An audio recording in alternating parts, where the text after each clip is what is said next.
Hello friends, welcome back to my channel Econ Smart Classes. My name is Divisha and in this video I'm going to talk about part 3 of the exchange topic, right? So, I'll be covering the first and second welfare theorem majorly and what are the implications of them, right? So let's get started, okay? So be with me throughout the lecture. Alright, now if you can see it in this algebra of efficiency, this is part of the Varian book here, right? So what is the first welfare theorem of economics? So I'll just write down here first welfare theorem. Sometimes in exam it is asked, right? So it's very important to understand what are the two welfare theorem of economics. So first welfare theorem says that every competitive equilibrium, right, whatever competitive equilibrium, if at all it exists in the economy, it must be Pareto efficient. Okay, so every competitive equilibrium must be a Pareto efficient. So if at all competitive equilibrium exists, it must be a Pareto efficient point definitely. As we have discussed previously, what is a Pareto efficient point? It's a point where there's no deviation possible and at least one of them will be worse off by deviating. Alright, so if you see through an algebra in the book Varian, they have shown that first welfare theorem necessarily will exist, and to prove that they have done it by contradiction method. What is this method? So we say competitive equilibrium, if it exists, it must be a Pareto efficient point. So if competitive equilibrium is not Pareto, then it's not competitive equilibrium point also, right? So that means, like by logic you must have studied, if P implies Q, right, if P then Q, then not P implies not Q, like this, right? By contradiction we are kind of proving this mechanism. So what is the first step? So when we say suppose market equilibrium exists but it's not a Pareto efficient, it means that there is some feasible allocation. Let's say market equilibrium is existing and Pareto efficient point exists at some allocation, say XA YA, right, like that. Now there is some other feasible allocation such as YA 1 and 2, indicating 1 and 2 are the goods, and for A individual the consumption bundle becomes YA1 YA2, right, and for B individual it becomes YB1 and YB2. These are the feasible allocation. So we can say that feasible allocation basically means the total supply equal to total demand. Okay, total supply equal to total demand. What is the total supply of good one? Good one supply is given by WA1 plus WB1, right, because it's the sum of the endowment of both A and B individual. And what is the total demand? Let's say what we have said is Y notation denotes the feasible location, which we are saying it is competitive equilibrium point but not a Pareto efficient point. Okay, so YA1 plus YB1 मतलब कि good one का demand by A plus good one का demand by B individual, right? Total demand for good one equals to total supply. ऐसे ही we have computed the total demand equal to supply for good 2, right? And if we are saying a competitive equilibrium है but Pareto efficient नहीं है और हमारी total demand equal to total supply है, इस वजह से वो ये एलोकेशन को इक्विलिब्रियम पे प्रेफर कर रहा है. ओके, अगर ऐसा है कि YA1 plus YA1 YB1 for good 1 and YA2 YB2 for good 2, ये अगर प्रेफर्ड लोकेशन है, then this allocation must be preferred by A over the X allocation which we are saying it's a Pareto efficient and वो उस पर consume कर रहा था person, right? So we can say therefore YA1 plus YA1 and YA2 meaning A individual का consumption bundle, right? This I can say it's the consumption bundle for A, right? YA1 and YA2, right? 1 and 2 का good का consumption by a individual. Similarly YB1 B2 it's the consumption bundle for B consumer and this is preferred by B over X bundle, right? XB1, XB2 उससे ज़्यादा preferred है Y bundle की consumption. So since Y allocation feasible है और in equation से हमें पता चलता है कि YA1, YB1 consumption bundle it is preferred over XB1, XB2, right? So it's preferred by them. Now these symbol it's clearly mentioned, it refers to the preferences by A and B. So we have a market equilibrium where each agent is purchasing the best bundle he or she can afford. Okay, equilibrium where each of the individual can is affording and is preferring it's the best bundle. Now if YA1, YA2 it is better than the bundle A is being chosen, then it must cost more.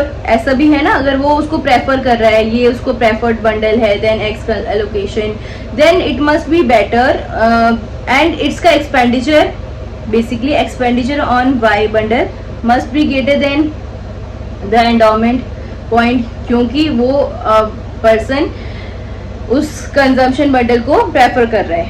Okay, so then it must cost more than A can actually afford, क्योंकि वो जो afford कर पा रहा है उससे वो जो बेस्ट बाय कर रहा है that is X allocation bundle.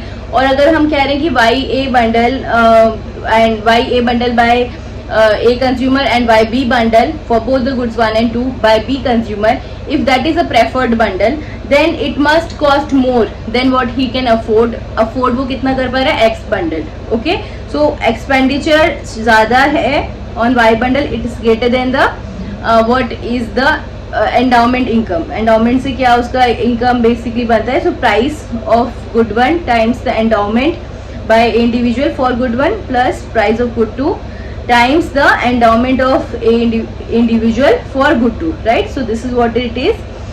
So expenditure से ज़्यादा expenditure ज़्यादा है उसका than what he has as an income from both the goods. Similarly B consumer के लिए भी Y bundle पे उसका expenditure ज़्यादा हुआ, right? अगर हम ऐड करते हैं दोनों equations से, just see through the equation and if we do some kind of a rearrangement of this equation, what we can say is P1 times W1A plus WB1, ये सब सिर्फ रीअरेंजमेंट किया है हमने, ठीक है. We have kind of substituted this equation. If you can see it clearly, you know a lot of scribble here, but just understand the equation what we are doing.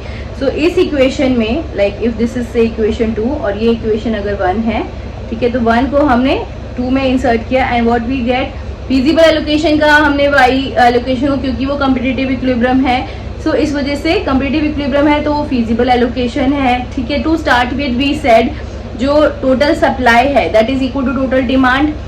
So total demand जो है good Y की it is equal to total supply of good one, right? तो अब हमने substitute कर दिया good one की total demand को by total supply, ठीक है. W1A plus WB1, this is the total supply of good one. We have substituted. Now similarly this we have substituted by the total supply of good two, right? अब हम देख सकते हैं इस equation में तो contradiction है, right hand side is also this thing, right, and left side also, and obviously if it is the case ये competitive equilibrium है और this equation must have been satisfied अगर वो Pareto efficient होती, but since Y allocation जो है हम कह रहे हैं वो Pareto efficient नहीं है, ठीक, and this is what we are doing by contradiction. And what we can see is that ultimately this is not true, right? This equation एक equation अपने आप same equation से it cannot be greater, it must be the same, ठीक है. So definitely therefore we say it's by contradiction. Market equilibrium must be a Pareto efficient. अगर competitive equilibrium है वो definitely Pareto efficient point होगा ही. Sometimes final exam में proof पूछ लेते हैं फर्स्ट वेलफेयर थ्योरम का. इस पॉइंट ऑफ व्यू से we should just know how to solve these equations, ठीक है. By contradiction we can prove that, and यहाँ पर हमने कॉन्ट्रडिक्शन से प्रूव कर दिया कि मार्केट इक्विलिब्रियम जो है पैरेटो एफिशिएंट नहीं थी, इस वजह से that equation was not satisfied. And so अगर वो कॉम्पिटिटिव इक्विलिब्रियम है then it must be a Pareto efficient point as well, ठीक है. So all the market equilibrium therefore must be Pareto efficient, and that is precisely the first welfare theorem. So it guarantees competitive equilibrium will exhaust all the gains from trade, okay, and equilibrium allocation achieved by set of competitive equilibrium, it necessarily will be a Pareto efficient point. So remember this by heart. Okay, but अगर आप entrance point of view से you are understanding, just understand it for knowledge, but usually अगर MCQ type है then such questions are not really asked, but still you should know it for your knowledge. Okay, अगर theory type का कोई entrance exam है then still probably it's possible they can ask. Anyways, now moving on to monopoly in the H word box. Let's understand it via an example. See, competitive equilibrium की बात कर रहे हैं. अगर हमने बोला competitive equilibrium है, market equilibrium है, तो वो Pareto efficient होगा, ठीक है. बट अगर वो competitive equilibrium नहीं है, if it is not competitive equilibrium, okay, then it will not be a Pareto efficient point. Now we have understood, you must have studied earlier and previous videos maybe I have shared topics on monopoly. So what is a monopoly? Monopoly is a single seller, right? Monopoly में it's no longer competitive market, ठीक है. अगर वो competitive equilibrium market नहीं है तो वो Pareto efficient point भी नहीं होगा, ठीक है. यही मतलब होता है. So you will understand in this through an example here. If it's a monopoly situation, अगर दो कंज्यूमर हैं ए और बी, उनमें से एक individual is a monopolist suppose in the economy,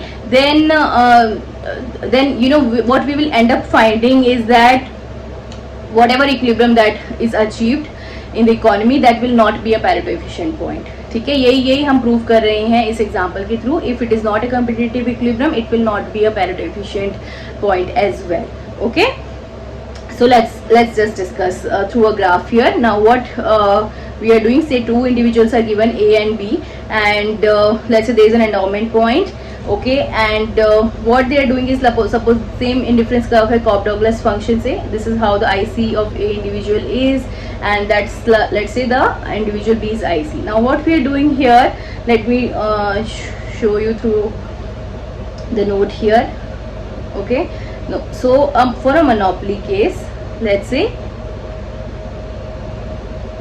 this is A individual here, B individual here, right? Let me write here monopoly case we are discussing.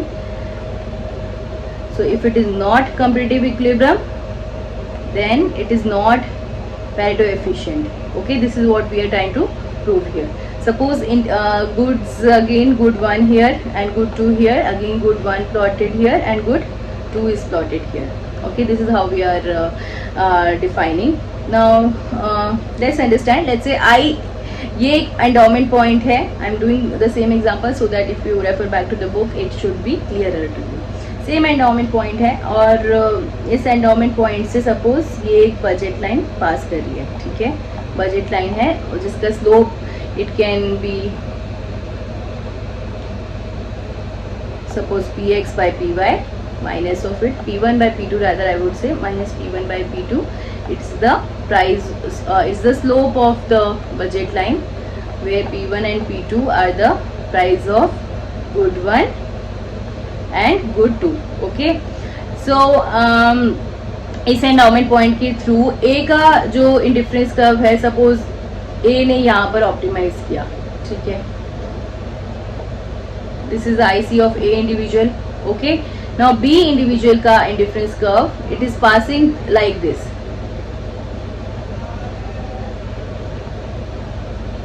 Okay, so let's say given this budget line, B ने optimize किया given IC of A and B are say XA, YA and XB, YB for B individual, right? So it's a Cobb-Douglas utility function that we have. So A ने optimize A basically let's say is a monopolist in our case, ठीक है. Since हम prove कर रहे हैं कि अगर if it's non competitive equilibrium नहीं है, ठीक है. इक्विलिब्रियम में exist because monopolist is there and maximise कर रहे हैं मोनोपोली अपनी. Monopolist will optimise for himself given these choices, ठीक है. Let's see how we can understand that. So it will turn out to be the case, it will not be a Pareto efficient. So let's see how it is happening. So for different price ratio, let's say इस price ratio पे B ने optimize किया somewhere here. Okay, this is the point and this is the IC of B individual. Let's say this is how we are taking rectangular hyperbola is the kind of curvature, and Cobb-Douglas utility function लिया तो ये इस तरीके का IC बनेगा B individual का. Fine. Now given different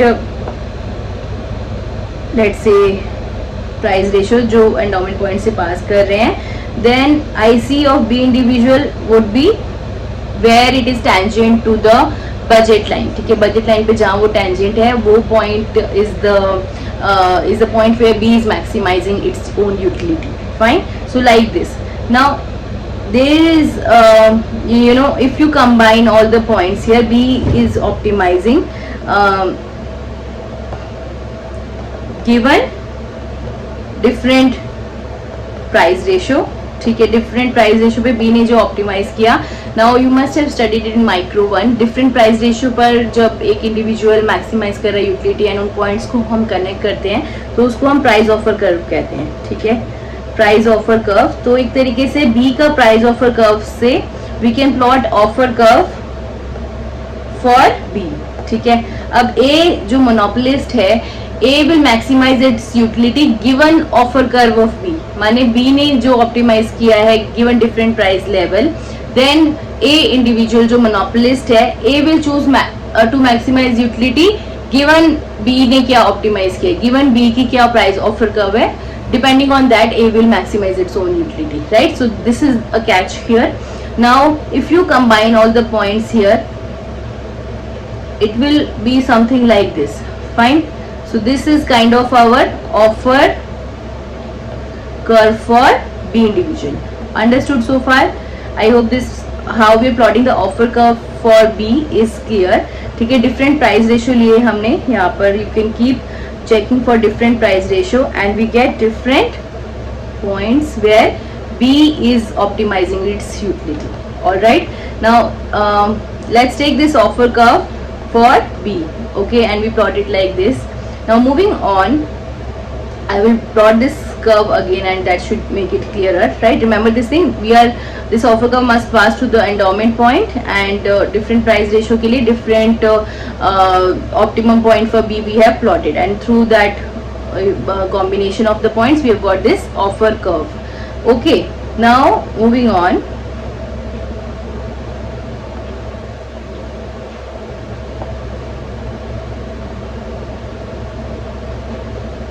I am plotting it again, and we know that A is a monopolist and B's origin is here. Given this is X, this is a good one rather, to make it symmetric. This is good one and this is good 2 plotted here. Okay, now through this is an endowment point and इस endowment point से ये एक budget line जा रही है. ठीक है, and what we've got is offer curve for B is somewhat like this. ठीक है, and if you check what is the IC, how we are plotting for given एक price ratio के लिए, this is how the so let's say this is the point where IC of B is,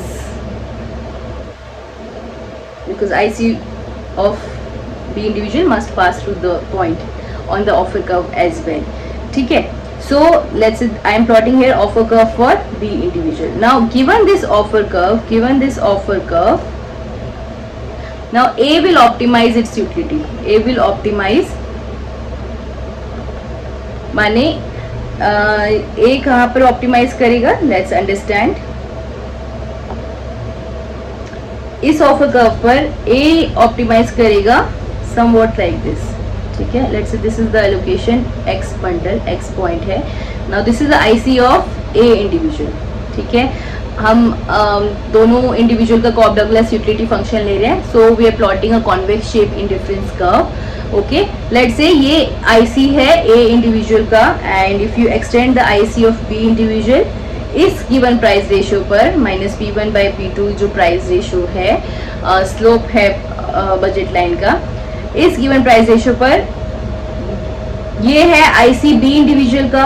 ठीक है, this is the offer curve y B. जो A individual जो monopolist है उसने offer curve देखा B का, उसके अकॉर्डिंग A ने ऑप्टिमाइज किया गिवन बाय दिस IC. ठीक है, तो his IC for A individual, it is tangent on the offer curve for B. ठीक है, उसके ऑफर कर्व पे वो tangent है, और ये point of kind of this is the point of optimality.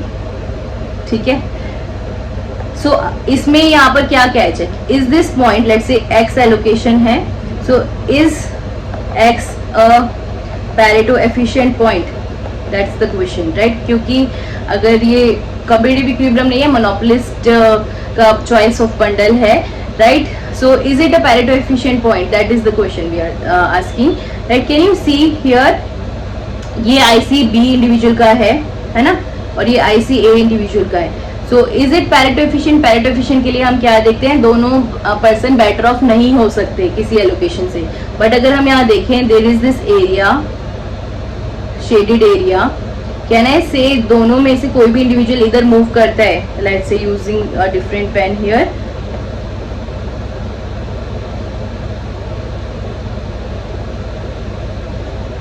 okay, if any of them move here inside the shaded area, right, both of them can be made better off, right. So there is a Pareto improvement, there is a Pareto improvement situation here. Pareto improvement का scope है, meaning at least one of them can be made better off, right. At least one of them can be made better off by moving, और both of them rather in this region shaded, दोनों better off हो सकते हैं by moving toward a higher IC. So this point X is not a Pareto efficient point, and therefore we have proven that a monopolist outcome here is not a Pareto efficient point, right. So this is done by contradiction. I hope it's clear, right. So I am taking you back to the variant book, and then we'll kind of understand if anything is not clear. Okay, if you can see it in the book here, you can read here that we are given, we take the price of a curve of B individual, right, and for different price ratio as we just discussed, we plot the price of a curve, right. जैसे यहाँ plot किया गया, this is the price of a curve for B individual. अब given B का offer curve A ने यहाँ पर optimise किया है, ठीक है, जहाँ पर उसके ऑफर कर्व पर वो टेंजेंट है A का इंडिफरेंस कर्व. सो अगर हम IC ऑफ B से कंपेयर करें तो एक तरीके से एक शेडेड एरिया है जहाँ पर दोनों के इंडिविजुअल बेटर ऑफ हो सकते हैं, but they are not but A monopolist है तो वो अपनी चॉइस से, this is the point of monopolist outcome, and therefore we have checked that this outcome is not a Pareto efficient. ठीक है, यही इसमें एक्सप्लेन किया गया that IC will not be tangent to the budget line here. हम ये भी देख सकते हैं A का जो इंडिफरेंस कर्व है इस पॉइंट पे A बजट लाइन पर टेंजेंट नहीं है, ठीक है, it's tangent rather to the offer curve of B individual. Therefore A curve is not tangent to the B's IC as well, right. We can see it here as well. A's IC here, it is neither tangent to the budget line nor tangent to the IC of B individual, right. So therefore this is the IC of B individual, so it's not tangent to either of them, and therefore it's not a Pareto efficient point, right. क्योंकि Pareto efficiency के लिए जो है कोई भी better off नहीं हो सकता अगर Pareto efficient point होता वो, ठीक है. So A's IC is tangent to the B's offer curve and it not tangent to the B's IC, and therefore it is the allocation of Pareto inefficient है ये, ठीक है, और scope of Pareto improvement exist करता है, right. So monopoly allocation therefore is a Pareto efficient. So you can note it, sometimes sentence में भी पूछ सकते हैं, right. Exam point of view से it can be asked to prove monopolist outcome is it Pareto efficient or not, okay. But अगर एक discriminating perfectly discriminating monopolist है, now you remember perfectly discriminating monopolist का अगर हम one consumer case में, if I am just taking you back to the one consumer case, okay, suppose this is origin of A individual, this is X1 and say X2 allocation, and this is your demand curve, and that's your suppose the marginal revenue curve, okay, and that's your marginal cost curve. Now a perfectly discriminating monopolist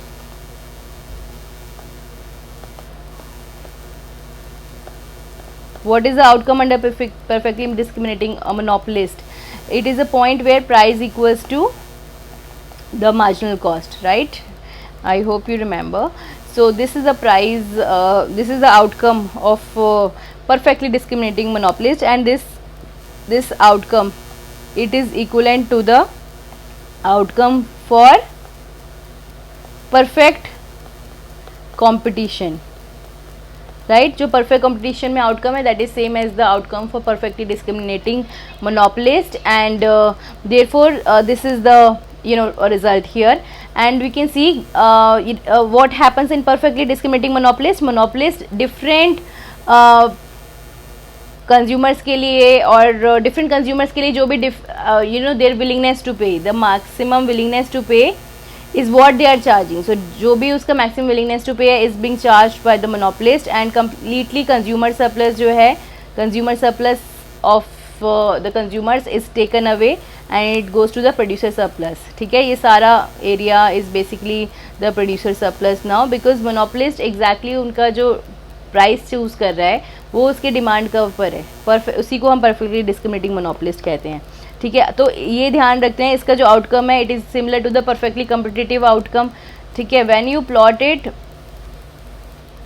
in a Edgeworth box में दो consumers हैं, say A individual here and B, and A is now a perfectly discriminating monopolist.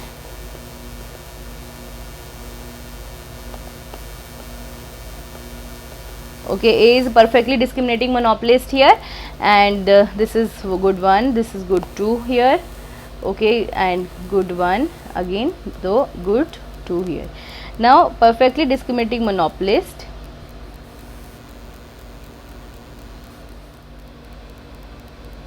so let's see how the two individuals they are interacting in the market given A is a perfectly discriminating monopolist now, right?